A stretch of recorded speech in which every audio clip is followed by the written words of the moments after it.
You've been playing guitar for a while now and maybe even written or tried to write songs before, but you want to know what it takes to truly write a great song. Well, in this video, I'm going to show you what skills you need to do that and give you examples from songs I've written over the last decade so you can see how these skills work in action. The first skill you need is pretty simple. It's just the ability to play others' songs. If you can't play a song, you can't write a song, and it really is that simple.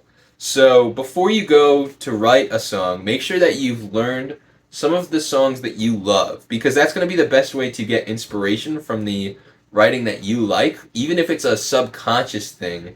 Just the ability to play songs is going to be integral for your ability to write songs. The second skill you're going to need is to develop some patience. Some patience to sit with an idea for a long time. A lot of us have short attention spans now from just getting scrolling on the internet, watching these stupid videos that you're watching right now, but you need to develop the patience to sit with an idea for a long time. I've spent many hours writing one song. I've even spent many hours before landing on an idea to even start a song. So you need to have the patience to see your idea and sit with it for long enough to bring it into reality of being a whole song.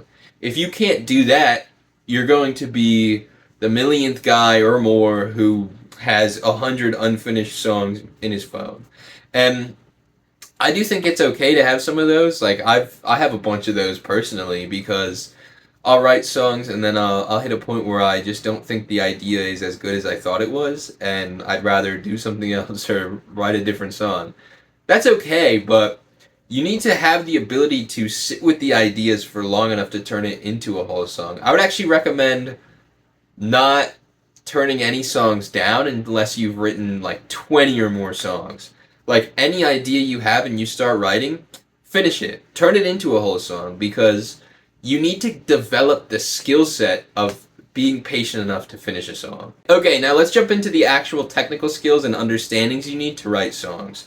Number 3 here is going to be understanding how to fit chords into a key, how to write chord progressions, and how to catch chord progressions when they're really good. So the basic knowledge you need here is what chords fit into the scale, your diatonic chords, if you will. Those are just the chords built out of the scale, and those are kind of your in-the-box chords. And if you don't know your in-the-box chords, you can't play or write anything without just guessing and checking, and it's going to be really, really, really hard. So you're going to be slowed down. And a lot of writing a great song is writing a lot of songs. So you don't want to be writing them any slower than you need to. So the idea of diatonic chords, like I was saying, is just the chords that are built from the notes in the scale. And if you want to learn more about that and dive deeper into those concepts, I have my free community link down below where we dive deep into those concepts and how you can actually use it in your own playing, so you can start writing and growing on the guitar much faster. And also part of number 3 is coming up with riffs as well. So not just chord progressions, but being able to pick apart riffs. A riff I have as example is a riff from my song When Spring Comes.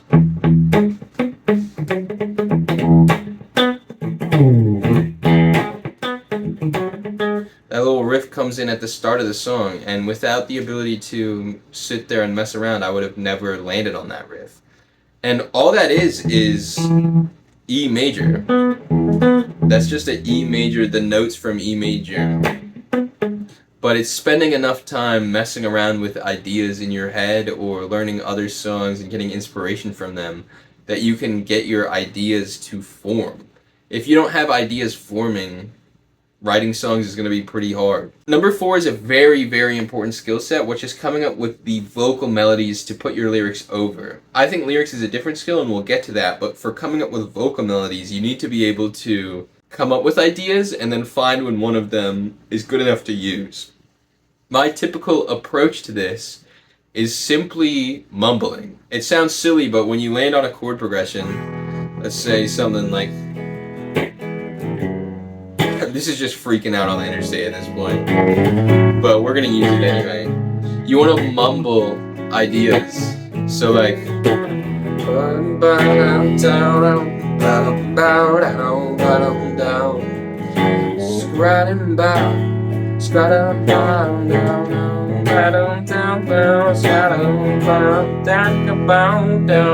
And as you do that, you'll find you naturally go towards sounds, like different sounds. You're not going to sing words unless you're trying to, but if you're just mumbling and coming up with ideas, trying to get it flowing, first of all, you'll get that connection much smoother of getting your ideas to flow, which is important because if your ideas can't flow, you can't bring them into reality. But secondly, the more you do it, the more you'll catch yourself almost saying words. Like you'll be sounding something out so that you can hear it, and then you can tie those into words, which actually comes into skill number 5, which is turning those vocal melody ideas into words. And I think one of the most important things when writing lyrics is writing something that's truly, truly, truly meaningful to you.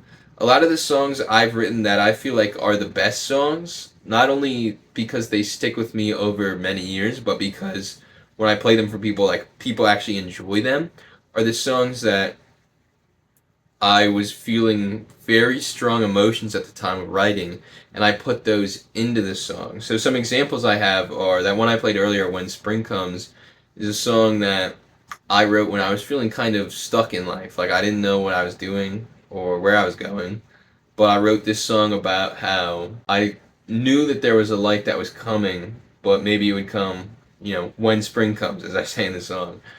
And another song is Find My Life. That's a song I wrote when I started working on my business and making content and all these things. And it's about how I just can't wait for the things to all play out. It's kind of a long game though, so I need these songs to stick with me for myself even. A lot of the times I've had many times where I need to play my own songs just to keep rolling. Another song I can think of is my song Peel Me Open, which I wrote when I was dating this girl that I, wasn't really giving me what I needed. And I wrote this song about how, I knew what I would want. So having strong emotions tied to a song is going to be one of the best ways that you can get good lyrics out of it. So it takes some self-reflection, but ask yourself, like, what's something that happened to you lately, or what's something that's been on your mind a lot lately that is very present, very pushing on you. Those are typically the ideas that make the best songs. Now, number 6 is actually making those lyrics flow well. This is where we're going to start jumping into some examples, and we'll jump into the examples of those songs I was just talking about. But the key idea here is to make sure you don't sound like Dr. Seuss. Like, when you start writing songs, your head's going to immediately jump to wanting to follow like a AABB rhyme scheme, which means every line, it's like first line rhymes with second line, third line rhymes with fourth line, repeat for the whole song. And if you do that, the song lyrics, you might not sound like Dr. Seuss singing it, but if you sit there and read it, it's going to sound like a Dr. Seuss book. And if that's what you're looking for, do whatever you want. But I like to try and mix it up.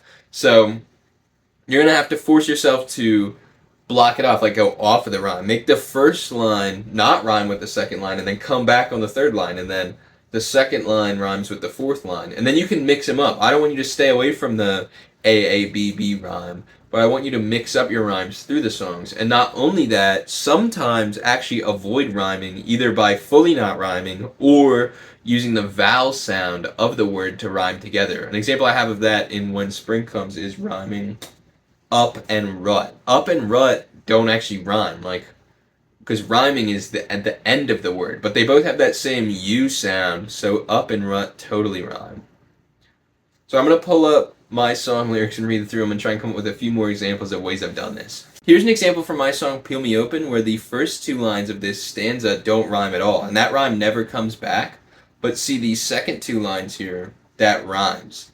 And then when I go to the next stanza, I have the first 2 lines of that stanza rhyming, and then the second 2 not rhyming. And once again, that never comes back. I'm just trying to steer away from the rhyme and make the song sound interesting when you listen to it. That section sounds like this. I could use a little song. I could use a little song. If I could only find it where I last left, I wouldn't need to write this song.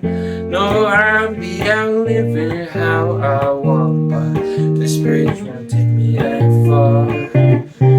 don't need to build the parts. And I could use a little hope. I could use a little hope. If I could only find my heart, I could walk right on to freedom. Sometimes it gets cold and dark. Oh, and I just want to be held on to for a while. Oh, for a while. So that melody and those words flow over the song in a way that I think makes it more interesting to listen to, because I'm not just using the same rhyme schemes over and over again, and sometimes I'm actually straying away from rhyming at all. So it's important to, as you're writing, dissect your rhyming. Make sure you're not sounding like Dr. Seuss Cat in the Hat, and make sure you're being creative with it. And it's going to take a little longer to do that, but it's important. However, a good tip is to just write the whole thing and actually don't overthink it too much off the bat, and then go back, dissect everything you did, the rhymes, all of that, and see how you can rewrite it to be more creative and be more enjoyable to listen to. And skill number 7 is dividing your song into clear sections. Even when I've written songs that have relatively stupid structures, like When Spring Comes, for example, doesn't get to the chorus until like 4 minutes into the song because it just is bouncing around between like a verse and a pre-chorus kind of idea. There's still very clear separations in the sections. So that can be either changing the chords, like When Spring Comes, for example, the verses just sit on this little riff, and I sing for a little bit, and then it kind of does a little instrumental thing where it goes up here, right? But when it goes to that pre-chorus section, it's very clearly a different thing. It goes like this.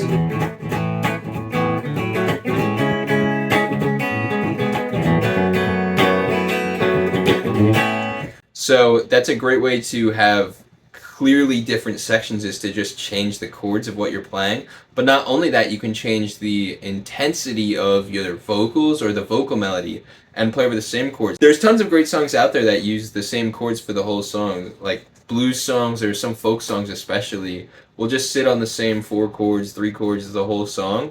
But when it comes back to the chorus, either by repetition or energy, it's very clear that you're on a different section of the song. So I believe splitting up your song into different sections is very important for the listener to not be bored.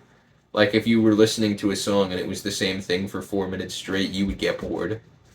And it's important for you because you can separate your ideas and your pinpoints and your strong points into the song in different ways.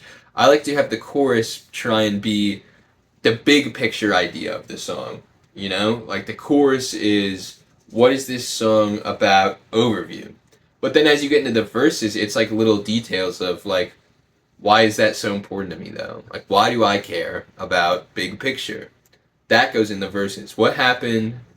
And really visualize it. I think it's important to visualize what your songs are. Let me dig through the lyric.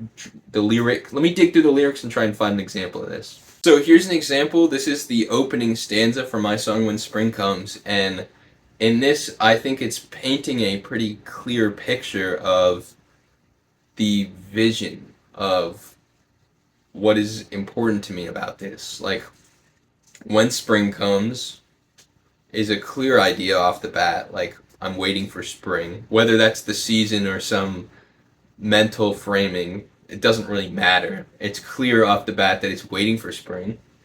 And then it goes into, you know, I hope I found some loving arms to wrap around. Clear visual. And then it's kind of changing the idea. I'll let that springtime mud come and cover me up. That's another clear visual. Bro's gonna let the mud cover him up. What? And then it goes into the warmth of the morning is gonna bring me out of this rut. So that's a clear visual of spring and why it's important to me. And that sounds something like this.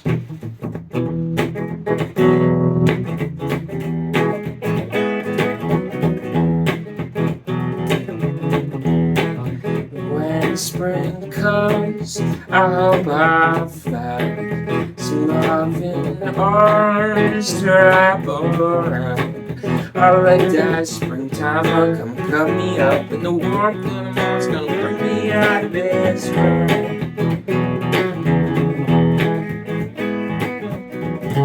So I think it's important to paint a clear visual. Like, if someone was to read your song lyrics, they should be able to hypothetically or literally paint a picture, whether it's in their mind or like actually on a piece of paper. They should be able to look at the song and say, oh, okay, I'm gonna paint a picture of that. Give them real visual ideas in the song. Don't just tell them the story, let them see the story for themselves. I think it's very important to do that. If you found this video helpful, please hit that subscribe button and drop a comment down below telling me what you're going to write about using these skills. It can be the most deeply personal thing ever. This is kind of an anonymous internet moment. I mean, look at all the things I just told you. It doesn't matter. It's just the internet. And it is real, but if you're going to be writing the songs and sharing them anyway, drop it down below. Let us know. Let's have an open little discussion about it. I'll check in. If you can ask questions down there or join my free community, and I'll answer all of them. Unless this video blows up, but we both know it won't. No. I kid. I'll see you tomorrow.